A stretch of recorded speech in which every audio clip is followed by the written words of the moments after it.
Tan-awan ninyo kung unsa akong sudan, duha na ka klase og sinanlag. Kung giun sa paghimo, tara ubani ko ninyo. Hey, what's up mga tats? Karon mo taga kay dili man takalag kay simpre lapok pa mga dalan. So atong himuon karon magluto tag para pamahaw.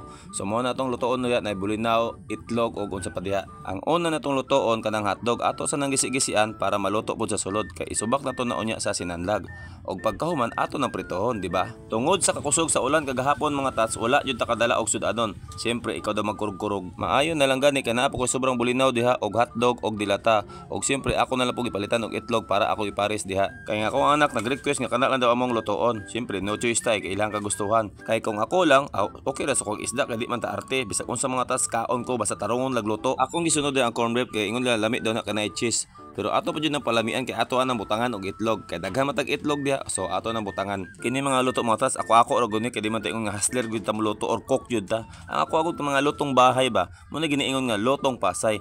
Pasay luag way lami. Siyempre mga tats kay inatay man ta karong adlaw diri sa taong balay, kay siyempre wala man tong asawa diri. Mo na giniingon nga ina na, tatay pa. Mao na kamo panggaa jud yung mga asawa ninyo para di maduglayo or mantrabaho og layo. Bitaw oy joke lang na. Nahuman naman tong dilata kanina pong bulinaw ato sa nabutangan og harina dila og itlog. Paghuman iyabo diretso. Lahi ko magluto og sudan mga tas di kay ko mogastog lamas kay ngano man perting mahala sa mga lamas karon. Mono ko magic sarap lang ako adya. Ug pagkahuman bitchin ingana ra kay ngano man kaysa mamalit pa kag mga lamas na wala batay kwarta. Alalayan na lang po natok asin. Daog na. Ang importante mga tas na atay masudan. Sabagay kani ko mga anak mga tas dili man ni arte. Ang importante magud sila mga tas basta ilang request pinirito or torta na halin kay na bisag unsa pa nang dia. Muna ato na nang butag mantika dia kay pagkahuman ato na to ilunod ang atong torta. Siyempre magagmay madaghan matas maora may pangruta. Mao nang ato nang dagot-lagko na. Importante sa atong torta na itlog, na harina og na apoy magic sarap. Maora man na daog na. Pilar koy pinubre. Karong panahon na mga tats kun dili ka mag-budget na hurot jud mo kwarta og di mo na budget-budgeton. Mao nang ato na nang haunon diha. Kay paghuman ato na to isunod ang atong sinanlag nga kanon. Kini po na to mga kanon mga tats kun dili po na to ni sanlagon iro ra jud mo kaon ni or mga pato. Sayang man po, di ba? Sa kapigado na to karong panahon ng mga tats, mao nang ultimo bahaw karon ato jud pangitag paraan para mahalin sa to mga anak kay kun dili na to na inganaon, ilabay ra jud na nila na sa lamaw.